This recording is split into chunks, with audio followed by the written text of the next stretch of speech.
The chairman of the inquiry into the NHS infected blood scandal says more victims need to be compensated for what he called the, quote, worst treatment disaster in the history of the NHS.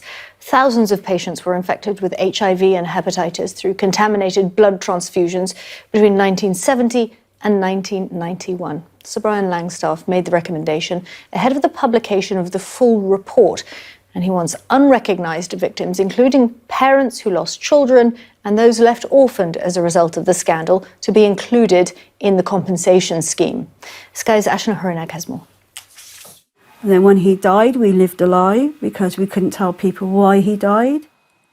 Silence Denise and Colin felt they needed to maintain after their son Lee died with HIV. He contracted it aged 4 after unknowingly being given contaminated blood products. It's hard to look at somebody that's so happy. He died at just 10 years old. 30 years later, his parents heard the news they'd been waiting for. I'm recommending further interim compensation payments to recognise the deaths of people who have so far gone unrecognised, as I believe this is necessary to alleviate immediate suffering. Especially for the children of victims of the infected blood scandal and bereaved parents. It's what we've always known, but we've never been able to get this information out. And he should have been acknowledged a long time ago.